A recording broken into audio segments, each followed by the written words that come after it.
महाकुंभ प्रयागराज में विविधता, आदर, सत्कार के साथ सेवा का एक बृहद रूप देखने को मिल रहा है। देश के सबसे बड़े उद्योगपति गौतम अडानी, जो हमेशा से विपक्षी दलों के निशाने पर रहते हैं, प्रयागराज महाकुंभ में वो इस्कॉन मंदिर के सेवादारों के माध्यम से एक बड़ा निःशुल्क भंडारा संचालित कर रहे हैं, जहां लाखों लोग प्रतिदिन निःशुल्क भोजन कर रहे हैं। भले ही गौतम अडानी सियासी दलों के सियासत के मुख्य किरदार हैं, जिनके इर्द गिर्द देश में हमेशा सियासी बयानबाजी होती है, लेकिन सेवा के मामले में वो लगातार लोगों के मन में अपनी जगह बना रहे हैं। देखिए किस तरह से इस्कॉन के सेवादारों के माध्यम से गौतम अडानी लाखों लोगों का महाकुंभ प्रयागराज में पेट भर रहे हैं। देखिए अनादि टीवी संवाददाता अभिषेक शर्मा की यह एक्सक्लूसिव रिपोर्ट। अडानी द्वारा महाप्रसाद सेवा इस्कॉन के माध्यम से ये पोस्टर यूं ही नहीं लगा है, ये पूरे प्रयागराज महाकुंभ में सेवा सत्कार का एक बहुत बड़ा प्रतीक है। और हमारे साथ प्रभु जी हैं और इस्कॉन से हैं और इन्हीं के सेवादार यहाँ पर महाप्रसाद श्रद्धालुओं को खिला रहे हैं। अभी तक लाखों श्रद्धालुओं को खिलाया है। अडानी फाइनेंस कर रहे हैं इस्कॉन ग्रुप को, जो सेवा के लिए जाना जाता है, और वही गौतम अडानी जिनका राजनीति में पूरी तरीके से जो यूं कहा जाए कि राजनीति के वो केंद्र बिंदु हैं। और विपक्ष लगातार अडानी पर सवाल खड़े करता है कि अडानी को सरकार ये मदद कर रही है, अडानी का कर्ज माफ़ किया जा रहा है, तमाम बातें होती हैं। लेकिन दूसरी ओर प्रयागराज महाकुंभ में महाप्रसाद सेवा अडानी चला रहे हैं इस्कॉन के माध्यम से। और प्रभु जी, आपसे मैं परिचय जानते हुए एक एक चीज़ बारीकी से जानूंगा कि कैसे आप लोग श्रद्धालुओं की सेवा कर रहे हैं। पहले अपना परिचय दीजिए। मेरा नाम दीन गोपाल दास है और पिछले लगभग 18 वर्षों से श्रील प्रभुपाद जी की ये संस्था इस्कॉन के साथ जुड़े हैं हम।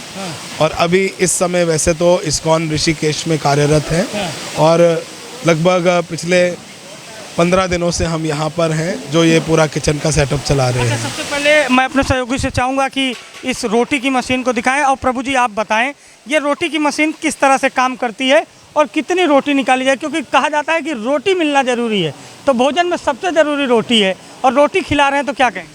तो ये हमारी ऑलमोस्ट 1 घंटे में 5000 जो है चपाती बनाने की जो है वो मशीन आप देख रहे हैं कि 30 फुट लंबी ये मशीन है। इसके अंदर जो है 8 सिलेंडर लगते हैं और इलेक्ट्रिसिटी का कनेक्शन है इसके अंदर। आप आएंगे तो मैं इसके पास में आकर आपको दिखा सकता हूँ इसका वर्किंग स्टाइल क्या है। जनरली क्या होता है कि हम ये पूरी ऑटोमेटेड मशीन है, इसमें एक बार आपने आटा डाल दिया तो खुद से आपको गोला डालने की ज़रूरत नहीं होती है। यहाँ पर नीचे प्लेट सिस्टम लगा हुआ है, ये एक पूरा का पूरा आटे का पट्टी बन के आता है और यहाँ पर कटता जाता है। जो जितना आपको चपाती का साइज़ चाहिए वो निकलता है और एक्स्ट्रा माल जो है वो वापस चला जाता है, फिर वापस रिसाइकिल होता रहता है। और फिर ये क्योंकि लंबी पट्टी होने के कारण इसके अंदर 3 रोलर्स लगे हुए हैं, जहाँ से गर्म चपाती होते हुए आप दूसरी साइड पर देखेंगे तो फूलती हुई चपाती जो है बाहर निकल कर आती है। तो ये छोटी मशीन, ये बड़ी मशीन है और यहाँ पर हमारी 2 छोटी मशीन्स भी हैं। चलिए आगे की तरफ बढ़ते हैं और इसके अलावा भी आपसे कुछ चर्चा करते हैं। आप लोग सेवा से जुड़े हैं और भगवान कृष्ण को आराध्य मानते हैं। इस बार प्रयागराज महाकुंभ में अपने सहयोग से चाहूँगा कि दिखाते हुए चलें। इस बार जो प्रयागराज महाकुंभ हो रहा है, इसमें बड़ी तारीफ़ श्रद्धालु कर रहे हैं, व्यवस्थाओं की तारीफ़ कर रहे हैं, व्यवस्था की, कानून व्यवस्था की। मुख्यमंत्री योगी आदित्यनाथ कहीं ना कहीं वो भी एक संत परिपाटी से आते हैं। आपकी जो पद्धति है वो अलग है, उनकी पद्धति परंपरा अलग है, लेकिन आप भी संत हैं, वो भी संत हैं। अगर मुख्यमंत्री योगी आदित्यनाथ के बारे में कहना चाहेंगे तो क्या कहेंगे व्यवस्थाओं के बारे में? तो ऐसा है कि इतने बड़े कुंभ को खास करके माँ गंगा के तट पर लगाना ये कोई आसान काम नहीं है। कई बार लोग टिप्पणियाँ करते हैं कि ये व्यवस्था में कमी है, वो व्यवस्था में कमी है। किसी भी टेम्पररी प्लेस के ऊपर इतनी बड़ी सिटी बसाने में बहुत सारी मुश्किलें आती हैं। तो मैं ये शायद मेरे लिए तीसरा महाकुंभ है जिसमें मेरी यहाँ पर सेवा लगी है। लेकिन जो पिछले 2 कुंभ बीते हैं और अभी का कुंभ देख रहे हैं, उसमें काफ़ी व्यवस्थाएं जो है सुधरी। एक संत एक प्रदेश को कैसे चला सकता है और उसका एक उदाहरण दिया है सीएम ने। देखिए, ये अनादिकाल से परंपरा चलती आ रही है कि बहुत बार ऐसा हुआ है कि जब समाज में कोई ऐसे लोग जो राजनीति को इतने सक्षम नहीं है करने में, तो कई बार साधु संतों को भी उतरना पड़ता है उस स्थान के ऊपर, तो वो उसके एक प्रतीक है। शास्त्रों में ऐसे कई उदाहरण आते हैं कि जब जन सामान्य में कोई ऐसा राजा नहीं है तो कभी कभी भगवान भी उतर कर आते हैं उस पोजीशन को लेने के लिए, और कभी कभी अपने अनुयायियों को भेजते हैं। तो लेकिन उनको कोई ऐसा सत्ता का लालच नहीं रहता, उनको व्यवस्था का होता है कि संसार में जो लोग उनके साथ जुड़े हुए हैं उनके लिए व्यवस्था अच्छी है। सीएम की बात तो हो गई, अब आपकी व्यवस्था, ये बहुत खुशबू आ रही है मिठाइयों की, ये गर्मा गर्म आटे का हलवा बन रहा है। आटे का हाँ, देख सकते हैं, जैसे कि आप दिखाइए। ये शिवांशु से चाहूँगा, हमारे सहयोगी हैं कैमरे के पीछे, इनका भी बड़ा किरदार रहता है। ये आटे का हलवा है, हाँ, देसी घी में आटे का। ये इसकी महक रबड़ी की तरह। इसमें साथ में हम चीनी और गुड़ डालते हैं। हमारे पंजाबी में कहते हैं बिन भागो गुड़ दा कड़ा नहीं हो मिलदा, कि बिना भाग्य के आपको गुड़ और आटे का हलवा इतना आसानी से मिलता नहीं है। तो आप यहाँ भाग्य है। अच्छा चलिए प्रभु जी, आगे की ओर चलेंगे आपके साथ। ये बताइए कि जब आप लोग सेवा करते हैं, ये तो बड़े बल्क क्वांटिटी में हो रहा है, मन में क्या भाव रहता है कि किस तरह से गरीबों को आप लोग भोजन कराते हैं, श्रद्धालुओं को कराते हैं, क्या सोचा है? देखिए, यहाँ पर हम किसी को भी अमीर गरीब से नहीं, हम श्रद्धालु से देखते हैं कि यहाँ पर जो भी आया है वो किसी ना किसी प्रकार से भगवान की जनता का एक प्रतीक है, और यहाँ पर वो बड़े श्रद्धा से आए हैं।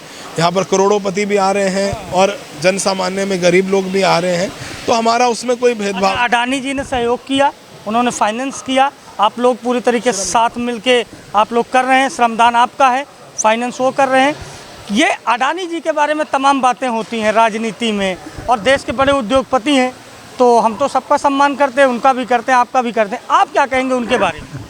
देखिए, पहले तो हम उनका आभार ही व्यक्त करेंगे कि उन्होंने इतने बड़े जो यज्ञ है, जो ये महाप्रसाद का यज्ञ है, उसमें इतना बड़ा वो सहयोग कर रहे हैं।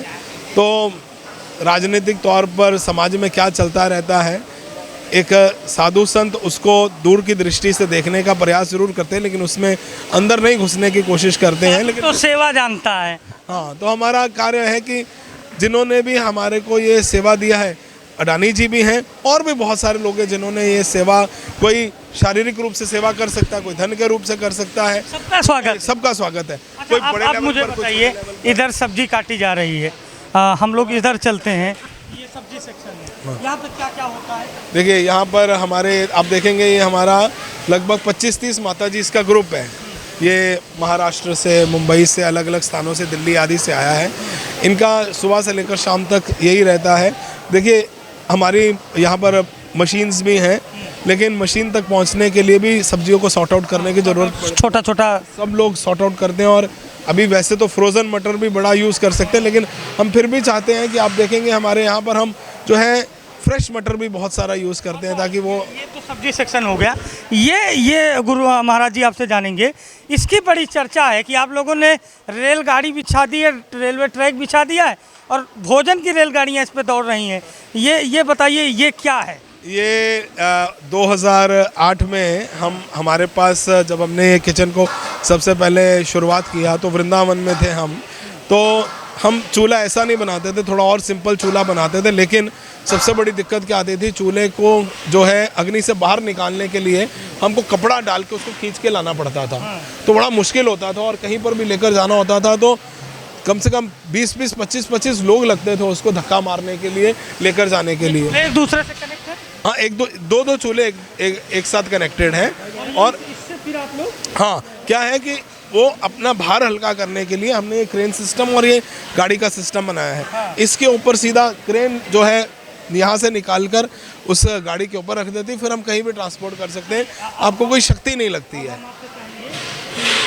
मैं चाहूँगा कि शिवांशु, जो हमारे सहयोगी शिवांशु हैं, वो आपको दिखाएं कि किस तरह पे यहाँ पर आप देखें तो जो प्रसाद की व्यवस्था है, वो आप देखिए इन्हीं टंकियों में प्रसाद लोड किया जाएगा और उन्हें गाड़ियों पे चढ़ा के बाहर ले चला जाएगा। हम चाहेंगे कि हम आप श्रद्धालुओं के बीच चलते हैं जहाँ प्रसाद आप लोग खिला रहे हैं, और चलते चलते कुछ चर्चा करते हैं।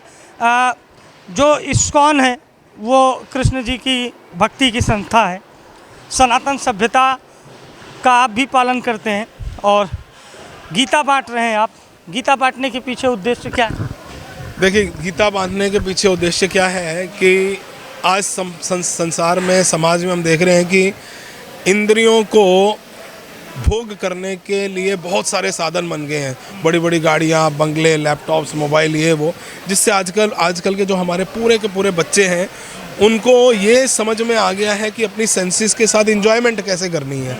लेकिन कोई ऐसा ज्ञान बच्चों के पास नहीं है कि अपनी सेंसेस को कंट्रोल कैसे करना है। और भगवत गीता में काम, क्रोध, लोभ, मोह, हिंसा, इस पर नियंत्रण कैसे पाना है। ये तो इस वेग के साथ चले जाना तो बड़ा आसान है, लेकिन इसको कंट्रोल में कैसे करना, नियंत्रित कैसे करना है, वो हमारे भगवत गीता सिखाती है, समझाती है। प्रसाद के लिए कतारें, हाँ, कतारें लगी हैं। क्या आज प्रसाद मतलब रोज ऐसा 5 आइटम हम हमेशा देते हैं। राइस, दाल, एक सब्जी, चपाती और मीठा।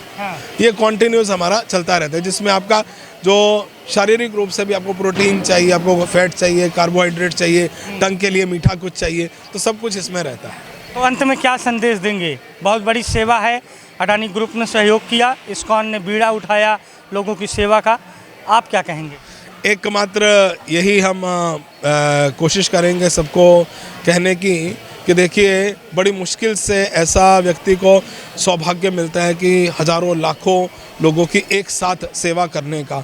और ये महाकुंभ में आप महापुण्य कमा सकते हैं अगर आकर किसी भी प्रकार से डुबकी लगाना हो, त्रिवेणी संगम में यहाँ पर आकर प्रसाद खाना हो, प्रसाद बांटना हो, तो ऐसा सौभाग्य, जैसे बोले ना 144 साल के बाद महायोग है। तो ऐसे में व्यक्ति को देखिए, पाप तो चलते चलते कभी भी हो जाता है, लेकिन पुण्य कभी कमाने का मौका मिलता है। तो इसे गवाइए मत, आइए और पुण्य कमाइए। तो देखिए, हमारे साथ ये प्रभु जी थे जो इस्कॉन मंदिर में इस समय यहाँ प्रमुखता से काम देख रहे हैं। लोगों को चाहूँगा कि आपको दिखाया जाए सहयोगी के द्वारा कि भोजन करा रहे हैं। लाखों की संख्या में श्रद्धालु अभी तक भोजन कर चुके हैं। गौतम अडानी एक बार फिर से चर्चा में है, लेकिन चर्चा में इस बार अपनी सेवा को लेकर हैं। और उत्तर प्रदेश सरकार और सरकार के मुख्यमंत्री योगी आदित्यनाथ की महाकुंभ की जो व्यवस्थाएं हैं उसकी अभी इस्कॉन मंदिर के जो सहयोगी हैं, जो प्रमुख संत हैं, उन्होंने तारीफ़ की, गौतम अडानी की। कुल मिलाकर ये कहा जा सकता है कि आस्था के इस अमूर्त संगम में, अमूर्त वैभवशाली माहौल में सेवा ही परमो धर्म है। और यही कुछ करते हुए नज़र आ रहे हैं देश के बड़े उद्योगपति गौतम अडानी, और व्यवस्थाएं दे रहे हैं इस्कॉन मंदिर के सेवादार, और महाकुंभ को सफल बना रही है योगी सरकार। सहयोगी शिवांशु के साथ अभिषेक शर्मा, अनादि टीवी, महाकुंभ नगर, प्रयागराज। अगर आप इस वीडियो को YouTube पर देख रहे हैं तो चैनल को सब्सक्राइब करें और बेल आइकन दबाना ना भूलें। अगर Facebook पर देख रहे हैं तो चैनल को लाइक करें।